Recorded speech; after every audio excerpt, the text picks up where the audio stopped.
late game mungkin masih bisa ngandelin Toy dan juga Rinse aja. Iya, Toy dan juga Rinse, tapi ya sisanya ya apa ya, jadi Biasa aja. nggak punya banyak tempat lah Iya. untuk bisa melakukan input damage ke arah teman-teman dari Aura. Tapi ini dia untuk yang bisa menjadi match point bagi teman-teman dari RRQ Sena. Yes, match point untuk RRQ. Apakah Aura mampu untuk membalaskan skor 2 sama? Atau Aura memang harus merelakan win streak-nya pecah di tangan dari Sang Raja? Oke, bakal coba melakukan clear cepat. Sama-sama bisa melakukan clear cepat, tapi Rinse udah siap nih. Dengan adanya dispersion, jadinya sendirian, efek dari fight lagi-lagi cukup mengganggu. Sementara Crispovia tertahan tentunya dengan Yin yang dibuka oleh seorang Rin ya. Tuh damage-nya sakit banget sih. Oh. Tiba-tiba Reja. Agak sedikit early tadi ya flickernya ya. Tapi Idok terlalu jauh bermain sendirian kali ini, tapi coba buying time aja, kabur dari kejaran 2 pemain. Sementara udah pasti nggak bakal bisa lolos. Susah sih, tapi ini udah mulai nge-amplify power dari Reja Nakalnya. 1 kill point dan juga 1 poin assist didapatkan. Bahkan kalau kita ngeliat dari segi emblemnya, ini kayaknya emang akan menuju ke arah Reja Nakal bikin DPS. Terlihat dengan adanya Inspire dan juga Festival of Blood. Somehow kenapa ya, aku ngerasa RRQ ini first blood-nya karena perbuatan konyol mereka aja sih. Main ke jungler ya kan, nggak lupa rotasi XP ya kan, jadi ke pick off. Iya, Crispovianya lagi tumbang tadi. Iya, yang awalnya mereka udah menang first blood terus jadi dibalikin 2 pemainnya tumbang, jadi rugi. Ini Rinse sih mungkin yang bakalan punya tanggung jawab berat lah. Kasarnya untuk menjadi early power potensial. Karena Toy sebenarnya udah ada critical chance power. Tapi biasanya kalau belum ada Berserker Fury, itu belum terlalu gede-gede banget lah Iya. damage outputnya. Tapi aku suka sih playstyle-nya dari Crispovia ini bener-bener ngeganggu banget sih. Kemanapun Kaja pergi dia harus selalu nempel untuk ngeganggu. Karena kalau enggak nanti idoknya yang bakal ngeganggu nusuk ke dalam jungle. Iya, dan untuk sekarang kita ngeliat bahwa banyak banget kandidat yang bisa di pick off. Apalagi XP-nya di sini Cici kan. Iya. Oke, Ians bakal coba dikejar, bakal coba dilumpuhkan ke sebelum turtle-nya didapatkan. Tapi heavy spin dibuka begitu saja. Ians masih mencoba untuk bertahan. Richie yang akan menjadi pertukaran bersama dengan Crispovia. Dan Fabian masih bisa untuk mendapatkan turtle pertama. Tapi harus dibalaskan dengan kematiannya. Double kill berhasil diamankan. Cici mulai datang. Tapi Reja Nakal sudah agak sedikit terlambat. Karena mau nggak mau harus kehilangan 3 pemain dari Aura. Ya, ini pertukaran yang bisa dibilang cukup seimbang dari kedua belah tim. Melihat dengan adanya turtle yang diambil oleh teman-teman dari Aura. Namun ada beberapa kill point, bahkan 2 kill point yang didapatkan oleh RRQ Sena. Ngebuat lihat goal gap-nya Jepang bahkan nggak kelihatan untuk sekarang ya. Ini benar-benar lagi equal banget sih Momo. Sayang banget Crispovia tadi nggak dapetin level 4, jadi nggak ada Circling Eagle tuh. Kalau ada Circling Eagle mungkin bisa jadi pembeda ya. Bisa beda cerita. Tapi tadi yang aku kaget ya justru Cimomo. Kan Second Eagle emang belum siap dari Crispovia kan. Dan Ian pun juga sebenarnya belum siap lagi untuk ambil turtle-nya. Dengan keadaan 2 bar HP dia masih berani loncat loh ke depan. Tapi untung dia nggak Tumbang dia tadi. tumbang ya. Sama dikejar Reja ya? Nakal. Oh iya. Dikejar Karena ya. dia posisinya pergi ke arah kiri atas bukan ke kanan yang tau kan yang itu Iya, wizard itu. itu dia. Nggak ada Cyclone Eye juga jadinya. Iya. Buat bisa nge-boost dia balik gitu. Itu- So, untuk sekarang RRQ Sena dan juga Aura sepertinya masih mencoba untuk mencari early advantage. Ini masih balance sih Iya. dari kedua belah tim sih. Untuk early-nya masih kepegang karena lagi-lagi Matilda di tangan dari Crispovia. Namun RRQ juga mereka masih punya damage yang cukup dari Rindia dan juga dari Idok. Sakit banget tuh. Udah mulai ya, cuman rotasinya ke arah bawah. Toy, dipaksa keluar kan? Oke, heavy spin dibuka. Memang tidak bisa ngelok ke arah seorang Toy, tapi at least-nya 4 pemain dari Aura berhasil untuk menumbangkan Toy. Iya, ini nggak enaknya dengan adanya Akai jungle di arah lawan ya. Kita bisa dipaksa keluar dengan begitu cepatnya. Namun kalaupun memang sekarang ada Divine Jasmine dari Idok, kayaknya damage outputnya nggak bakal bisa. Oh, Eternal Guard ngelok ke arah 2 pemain. Namun damage-nya hanya sampai situ saja. Karena pemain-pemain dari Aura mereka lebih mementingkan gimana space create untuk Iron Shiki. Dapetin beberapa platingan gold tadi di area bawah. Dan untungnya dari RRQ pun mereka tidak terlalu memaksakan untuk melawan 2 lawan 4 di area bawah. Ini bahkan Dairan pun juga udah mulai standby ya untuk bisa ngebuka Vision juga. Ada Sleeping Eagle bahkan duluan dibuka. Dan bahkan dari Ian sekali ini berhasil untuk mendapatkan turtle-nya. Itu dia. Lari mundur ke arah belakang tapi ternyata ada diversion dari seorang Rinnya mulai muncul tanpa diketahui dan diduga-duga oleh pemain-pemain dari Aura. Diversion masuk lewat belakang dan bahkan lihat bagaimana damage output dia dapat lane. Masih mau besar lagi? sih ngomong. Iya oke, dan tapi bakal dikejar kah? Enggak, ternyata masih ada guiding wind penyelamat juga kalau memang dibutuhkan dari seorang Trisphobia. Ini kayaknya dari item build-nya Rinsya udah ready sih. Iya. Untuk pick off-an gitu loh. Apalagi dengan adanya laning yang dimenangkan tadi oleh Toy juga. Ngebuat udah banyak opsinya bagi Idok kalau pengen ke pick off. Oke, itu Bravers Fighter-nya udah kebuka dari Dairen. Tapi dari Reja sepertinya tahu karena Bawah. harusnya Dairen akan bermain lebih berhati-hati. Tapi Reja nakal maju ke arah depan, tapi terlihat ternyata Ian datang. Memberikan backup yang sangat amat tepat timingnya. Dan di area bawah, RRQ mereka tahu, ini mereka mau pick off atasnya. Jadi mereka cuma tarik ulur aja bawahnya. Ya di bawah tuh bener-bener ditahan, turretnya juga udah dihancurkan gitu loh. Tapi dengan adanya Reja nakal yang menggunakan Purify, sebenarnya niatnya adalah untuk melakukan continuous damage gitu. Iya.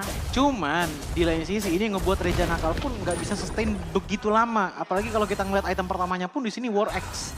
Beda sama lapu-lapu yang dibawakan oleh Dairen. Dia nggak cuma Hunter Strike aja bawanya, tapi udah ada Steel Leg Press dan juga Black Ice Shield. Yang ngebuat defense-nya seenggaknya udah bisa nutupin most of the damage dari Cici untuk di arah Abigail. Iya, Violet Requiem dibuka ke arah seorang Fabian dan dari Fabian masih cukup tanky tentunya. Masih tebal sang panda, tapi diversion mau ke arah mana? Siapa yang mau dicuri? Konsil bakal dibuka tapi nggak menemukan siapapun. Aura, mereka peka akan hal tersebut. So mereka respect mundur serentak, tapi Toy ya memang sudah tumbang sekali. Ini dapat space banyak banget loh. Dia turretnya nih bener-bener dibobolin habis-habisan sama RRQ. Circling Eagle mulai dibuka, udah dapat informasi dan flicker untuk menghindari heavy spin dari seorang Fabian. RRQ bermain dengan cukup disiplin so far. Iya, ditambah lagi dengan adanya heavy spin yang bisa dibilang kurang efektif nggak sih cuma untuk team fight gitu ya? Menurut aku mendingan ambil objektif nggak sih? Iya, maksudnya kalau untuk laning ngambil ke arah Bruno tadi di arah bottom lane is okay gitu loh. Tapi team fightnya ini udah mulai nggak kelihatan power dari heavy spinnya. Benar-benar. Kayak mungkin agak sedikit apa ya, harus fokusnya diperbaiki sih menurut aku. Tempat sempit sih mau. Iya, karena gimana pun kan tadi Crisphobia udah ngebuka Circling Eagle kan. Jadi agak sayang lu buka heavy spin. Karena tadi dari Crisphobia cuma kenanya ke arah Idok doang. Dan bakal lari dari seorang Crisphobia bersama dengan Iron Shiki. Diversion dipersiapkan? Diversion, ini hati-hati. Rumput tetangga memang terlihat hijau. Tapi hijau beracun ya. Hati-hati nih dari Aura. Oke. Apalagi ketemu tipikal pemain Loi ya. Ini kan dari Aura sama Arki sama mirip-mirip. Cuma aku merasa so far dari game kedua dan game keempat kan ini ya. Loi-nya Aura lebih bagus. Iya. Karena lebih agresif dan lebih berani untuk make a move. Lebih sering kelihatan digunakan lah diversionnya gitu loh. Mungkin karena space-nya juga lebih dapat banyak ya tadi ya untuk game kedua ya. Mungkin lebih ke arah comfortnya nggak sih Cimomo? Ya, beda lah antara beda Yuki dan sih. juga Rinsya gitu. Kalau misalkan dilihat kan Rinsya, correct me if I'm wrong ya, itu seringnya pakai Valentina juga gitu Dia loh. kayak kalau misalnya siapa Loi-nya si Richie itu kayak udah tahu beberapa blind spot yang gak bakal dicek sama Rakyu ngerti kan? Blind spot dan juga early powernya beda nggak sih Cimomo? Iya, Maksudnya dari item yang cukup cuma satu glowingan aja tuh udah bisa bikin damage sebesar itu tadi loh di game kedua. Iya mungkin itu kelihatan juga dari perbedaan item dan juga emblem ya. Iya. Tapi Regina Kalf tentunya respect dengan physical damage yang dimiliki oleh RRQ. So Breath Force, Breastplate akan jadi pilihan item yang bijak untuk Reja. Aku jadi penasaran sama itemnya Bruno sekarang dari Toy. Oke, Satu kali item min, kill sama satu kali death ya. Min. admin, min. Min DL berarti ya. Iya, min DL. Oh dia bikin ini loh, NOD. Ada dulu. Respect. Oke. Bikin Enda dulu, sementara kalau kita ngeliat dari arah Kisena, sisanya Dairen 2 kill, 0 hit dan juga 3 AC. 1 Hunter Strike itu udah cukup banget. Tapi menurutku ini tambahan War Axe bisa menjadi salah satu kunci utama sih untuk numbangin ke arah Reja Nakal dan juga Richie-nya. Sementara kalau Crisphobia, dari tadi Guiding Wind, ini udah mulai susah dikontrol ya sama teman-teman dari RRQ. Justru mereka udah ngemulai tempatnya sebelum ada Guiding Wind keluar gitu. Mau kontes kah? Fabian! Mencuri Lord yang begitu berharga untuk RRQ. Sementara konsil bakal coba dibuka. Lihat, Divergent juga bakal dibuka. Kali ini Idok masuk flicker. Iron Shiki yang akan menjadi pertukaran. Dan kali ini RRQ mereka tidak akan membiarkan kerugian di depan mata mereka. Mereka potong langsung Lord di area mid-nya. Mendapatkan turret juga, tapi sayangnya super minion masih berjalan dari sisi Aura. Ya, ini Lord yang diambil sebenarnya cukup merugikan bagi teman-teman dari RRQ Sena, namun ternyata recovery mereka itu cukup instan dan cepat, Cimomo. Oke, aku kira mungkin bakal ditahan recall-nya, tapi ternyata Dairon nggak menemukan keberadaan dari Rija. Sementara Ian masuk dengan Magic Shock. Dan bahkan kali ini lihat, Violet Requiem-nya begitu manis, tapi Ian tidak bisa melanjutkan pertempuran. Bakal dibalikin keadaannya, kali ini Aura mencoba untuk memaksakan team fight-nya, tapi Toy! Terkena sedikit damage yang begitu pedih dari Aaron Siki. Dari mulai masuk area belakang, Rinya memang tumpang, tapi Aaron Siki pun hilang begitu saja. Bakal coba dikejar, where are you going? What's the reward-nya? Memang sudah digunakan oleh Toy, tapi masih cukup respect dengan keberadaan dari seorang Richie. Sehingga Reja Nakal tidak akan dikejar terlalu jauh oleh pemain-pemain dari RRQ. Iya, ini menurutku agak cukup overcommit juga sih dari teman-teman Aura ya. Mereka sebenarnya udah mulai bisa masuk ke fase tenang tadi kan. Tapi mereka mencoba untuk memaksakan numbangin ke arah Idok. Oke, Idok sama Richie-nya tumbang. Tapi lihat siapa yang diganti tadi. Faviannya juga ketarik, hilang. Iron Shiki, oke dia masih bisa survive. Reja Nakal hampir banget ditumbangkan di tangan dari RRQ Sena yang membuat akhirnya tim fight tersebut itu kayak di status yang seimbang Cimomo. Iya. Gak untung gak rugi bagi masing-masing tim. Betul. Hanya memperpanjang durasi saja. Wah ini menurutku tadi. retrinya Fabian sih bukan kaleng-kaleng ya. Jadi gue rasa RRQ masih harus respect sih sama Lord kedua nanti. Karena itu mudah banget buat Fabian. Karena posisinya cuma Idok yang ngejaga rumput atas kan tadi. Ya. So dia tinggal ditabrak aja sama Chris Phobia pakai Guiding Wind. Jalannya kebuka buat Fabian untuk dekat ke arah Lord. Iya dan itu juga kayak celap-celup aja gak sih Cimomo tadi? Celap-celup. Lah literally kan, datang masuk bentar, pulang lagi kan. Nggak pakai ada niatan untuk team fight. Putar balik. Hah?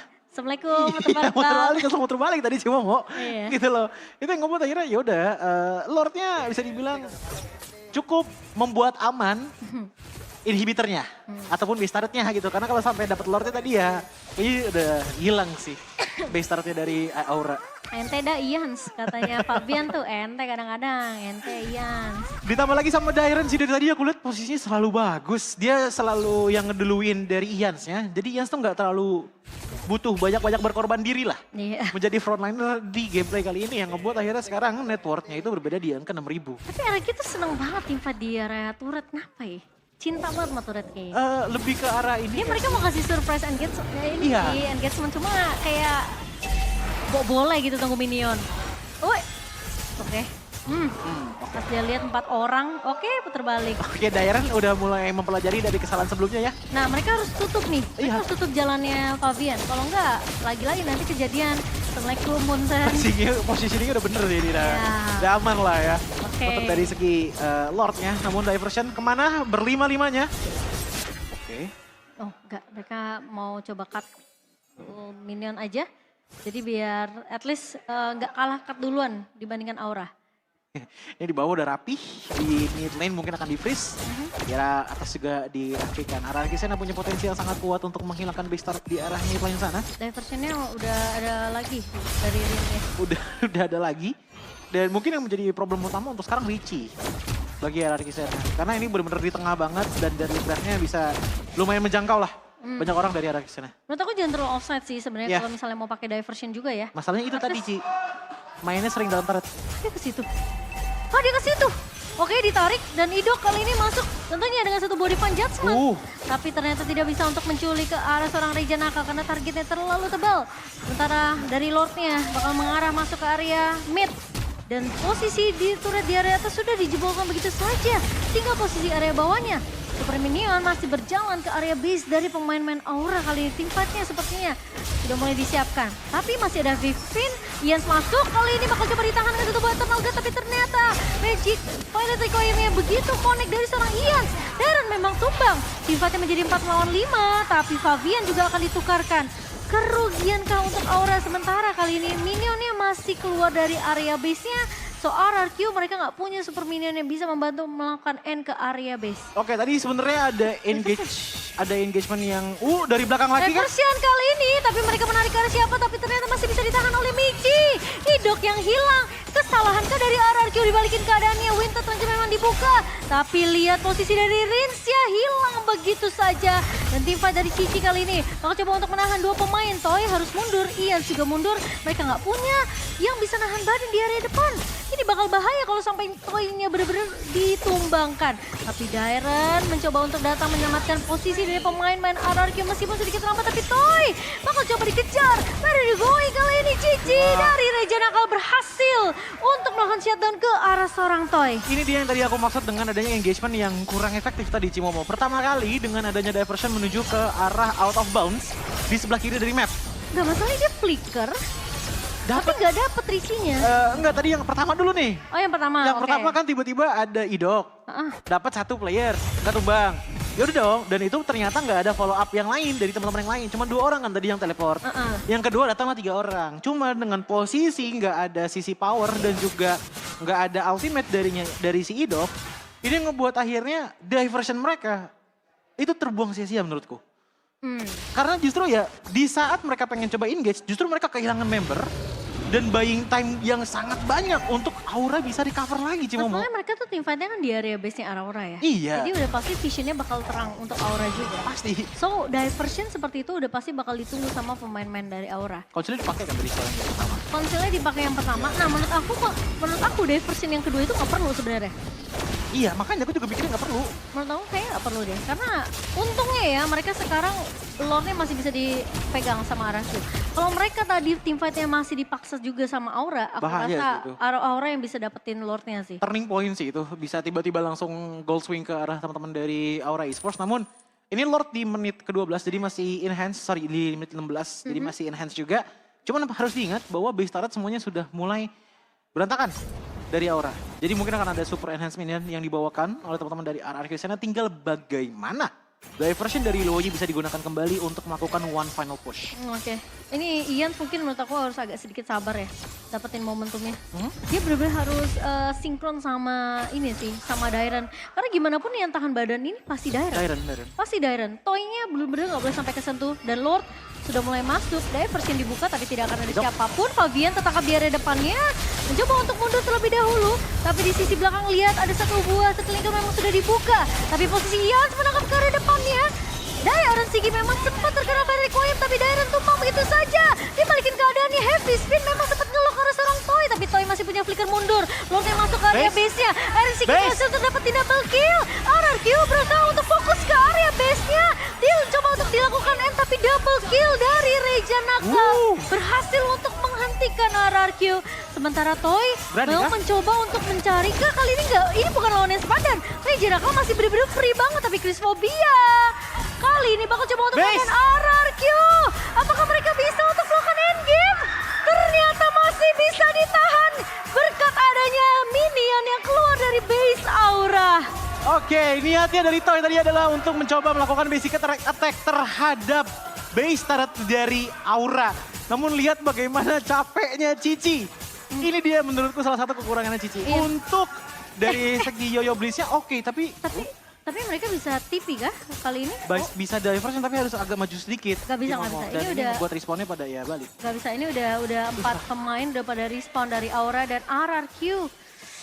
Agak sedikit memaksakan, tapi ya itulah yang memang harus dilakukan sama RRQ. Karena gimana pun Cici ini udah mulai tebel. Iya. Udah mulai tebel, udah mulai gak gampang ditumbangin. Kalau kita sedikit ngeliat instant replay-nya. Kita ngeliat instant replay-nya. Di sini sebenarnya udah bagus banget tekanan dari arah Kisana yang memang menuju ke arah dari base turret-nya. Namun lihat bagaimana heavy spin dari Akai plus lagi dengan adanya Ricci yang menggunakan Eternal Guard dan juga Deathly Glass berkali-kali ngebuat akhirnya banyak banget tangan Dina. Diversion dibuka. Ternyata Fabian heavy spin yang ngelokar dua pemain ini tumbang. Sementara kali ini lihat dari Ias mencoba untuk balance recoil karena dua pemain. Dairen punya immortality. Dan memang berhasil untuk ditambahkan oleh seorang Ricci. Dibalikin keadaannya, Ian silang begitu saja. 2 pemain tersisa dari RRQ. Sementara Idok mau nggak mau, dia harus melepaskan 1 buah flickernya. Toy bakal coba di cover, tapi lihat Ricci, sakit banget efek dari fight-nya. Tentunya Toy harus mulai respect dan ini bakal jadi Lord untuk Aura. Ini turning point banget sih dari teman-teman Aura Esports ya. Dan bahkan aku sudah mulai menotis bahwa setiap kali adanya diversion yang digunakan, justru ini menjadi poin untuk teman-teman dari Aura. 3 kali hal ini terjadi, 3 kali Aura yang memegang kondisinya. Masalahnya ketika dia diversion ini Fabiannya masih punya heavy spin. Iya, dan sekalinya mereka datang pun, mereka tuh bukan di dalam kondisi yang udah pasti bisa nge-pick off satu orang gitu loh sih. Idok, mau coba kah untuk coba cari... Oh, tapi Fabian udah pasti heavy spin dan itu udah pasti retry yang udah disiapin sama pemain-pemain dari Aura. Yes, 19 menit game berjalan, Lordnya sudah evolve untuk sekarang. Jadi kemungkinan inner turret dan juga outer turret sisa dari RRQ Sena bisa dipush habis-habisan oleh teman-teman dari Aura Esports. Namun, satu hal yang harus mungkin dicari solusinya dari RRQ Sena adalah bagaimana caranya untuk bisa mendapatkan positioning yang sempurna, melakukan damage output terhadap teman-teman dari Aura, mengingat bahwa mereka cukup kesusahan dengan adanya 2 sisi yang kecil tapi terlihat sangat efektif. Iya. Heavy Spin dan juga Deathly Grass. Ini Lord keempat loh untuk Aura ya. Dan sekarang RQ yang tadinya memang pegang keunggulan network sekarang udah mulai berpindah perlahan tapi pasti ke arah pemain-pemain dari Aura. Memang di menit ke-20 tidak terlalu berimpact banyak. Karena pastinya di menit segini udah dapetin beberapa item yang dia butuhkan. Richie dia udah sampai bikin ke arah Blood Wings loh. Pantesan sakit itu efek dari fight dia. Richie, Ayo, Bloodwing ke sana. Oh iya ya? Bikin Blood Wings. Sementara, wow, intervention. Oke, Ian mulai ngeliat satu pemain kali ini. Tapi apakah bakal coba dipaksa tim fight-nya? Lordnya masih ditahan di area bawah. Tapi Fabian maju ke area depan. Aduh, Oke, Toy-nya. Toy. Oh, dia flicker, repositioning. Repositioning yang begitu bagus. Tapi sepertinya Aura mereka bakal coba untuk mendapatkan beberapa objektif yang dibutuhkan aja kali ini. Karena Lordnya masih jalan. Ini harus ada elemen of surprise juga nggak sih Cimomo? Maksudnya dari Idok gitu loh, ngambil satu dan Iya, jangan ngambil ini- Favian gitu loh. Ini kayaknya nggak bisa Rinnya yang eksekusi sih, harus Idoknya sih. Susah, karena kalau Rinsya langsung eksekusi duluan ya, kalaupun emang udah tinggal sedikit, caranya mereka langsung cabut semua gitu loh. Dan 2 defense terakhir tuh targetnya ke arah Favian. Gila, Eternal Guard-nya ngeselin banget. Oke, Thunder Blade untuk kasih efek slow juga dari seorang Ian. Tapi lihat Ian-nya udah low banget, harus mundur. Dan turret base masih bisa Pertahankan. dipertahankan oleh pemain dari RRQ Sena. Cuman 1 kali Lord, Cimomo, gold swing langsung 7.000 ke Justru arah dari awal. ini yang kamu sempat bahas, Joji. Kayak Aura, mereka punya playstyle memang kuat di arah mid to the late game. So inilah yang harus dihadapi sama RRQ. Bahkan dengan keadaan dan juga posisi base start hancur pun, mereka masih bisa dapetin Lord dan menghilangkan inner turret 2 dari RRQ Sena. Dan ngebuat RRQ Sena pun sekarang di titik yang kebingungan. Team fight pun mereka bisa dibilang udah mulai di tone down. Dan seperti yang dikatakan oleh Cimomo tadi, udah masuk ke late game. Ini yang bisa diandelin tinggal Toy sama Rinsi aja. Iya loncat ke depan sana, walaupun itemnya damage, itemnya defense, ini bakal kena poking yang damage output yang sangat gede loh dari Aaron Shinji. Sekedar dia file requiem aja, nggak bakal tahan lama. Iya, kalau mereka mau buka ya, misalnya mau pengen diversion nih dari RRQ. Menurutku ambil area purple buff sih. Dari Soalnya- RRQ ke Aura maksudnya? Iya, soalnya itu pasti posisi atas bakal diisi gak sih? Posisi atas, ya ini udah mulai. At least kayak Dairen bisa cek kan, Dairen bisa cek dulu bushnya. Atau kalau enggak yang dengan posisi kayak gini, laning jauh ke arah bawah, Di-push aja. di-push aja dari Split push. Dairen. Apalagi Reja Natal yang menggunakan Cici, menurutku ya salah satu kelemahannya ya. Yoyo Blitznya Cici tuh gak terlalu efektif untuk clear wave minion gitu loh. Atau kalau mereka memang mau mengambil resiko besar banget nih. Ini kalau gagal sih Split pakai diversion. fail banget, bener. Mereka split pakai diversion, mereka tahan nih 2 pemain dari RRQ, nahan pemain-pemain Aura yang mau coba untuk Lord. Nah, biasanya kan ada satu tuh recall buat, karena ini kan super minionnya jalan kan, turret base-nya udah hancur kan dari Aura. RRQ bisa manfaatin itu, tapi itu kalau gagal, Udah itu bakal kejadian lagi yang Fix game sebelumnya. 5. Iya. GGNT ini udah 23 menit game yang udah Lord kelima. Tapi Atas iya, bawah RRQ, tapi rapih ya si Momo. iya, RRQ kayak nggak mau ngambil resiko, mau ngambil jalur aman aja. Fabian kali ini sakit banget itu. dijemput tentunya. Tapi diversion nggak bakal coba digunakan. Dan masih ada 1 buah heavy spin. Fabian cukup berhati-hati, tapi Lord bakal coba dipaksa untuk Ian masuk ke area depan. Dan dipaksa pemain-pemain dari Aura nggak bakal bisa mendekati ke arah Lord. Oke, tapi Idok masuk dengan 1 buah adanya. Divine Judgment, namun Fabian kayaknya nggak bakal mengambil resiko. Gak masalah Cimomo karena itu udah bener-bener ngabisin banget HP outputnya dari Akai. Oke, Sebentar dulu. nggak ada. Efek sana ngedefense Nggak. sendirian. Nah, menurut aku kayaknya RQ jangan paksa ini sih diversion. Jangan lagi please. Itu menurut aku sekarang udah lebih beresiko soalnya ya. posisinya si siapa namanya Iron Chicken udah dapetin item juga. Tapi aku suka ya dengan gameplay dari RRQ Sena di mana mereka tahu bahwa dari segi fight mereka susah untuk rapihnya. Holy Crystal nggak tuh? Dengan adanya heavy spin gitu loh. Dan Richie udah punya Holy Crystal. Defensif mungkin bisa dipertekankan lagi oleh teman-teman dari Aura. Namun satu hal yang benar-benar bikin RRQ kuat banget adalah minionnya Raffi. Abis itu poking damage-nya fokusnya ke Favian. Gak Iya. apa-apa Faviannya gak tumbang. Yang penting dia gak ada keberanian sedikit pun untuk maju dan ngambil Lordnya. Yes, map kontrolnya bagus sih, dipegang sama Darren di satu sisi di bawah, tapi konsil dibuka kali ini. Dan sementara Idok, mau coba untuk menarik ke arah Regenakal, tapi ternyata Regenakal punya satu bawah Winter Truncheon. Lord bakal coba untuk masuk, bakal coba diusir kali ini, tapi lihat Ians-nya tumbang di area depan. Karya RRQ bakal berfokus terhadap base-nya, bakal coba dilakukan end cepat lagi, tapi Toy, itu dia RRQ. Toy yang langsung fokus ke area base. Langsung mendapatkan poin kemenangan untuk tim RRQ Sena. Wow, permainan yang cukup panjang datang dari teman-teman RRQ Sena melawan Aura Esports. Dan bahkan kalian bisa dengar sendiri Sabar. dari bahasa-bahasa kita di belakang kita ya cukup ramai. Sabar. Bahasa-bahasanya cukup ramai. Tapi ya. kita harus akui loh, Iya. RRQ Sena menang di sini susah. Menang di sini sangat-sangat susah. Ini menang Sangat-sangat susah. game 4-nya menangnya susah.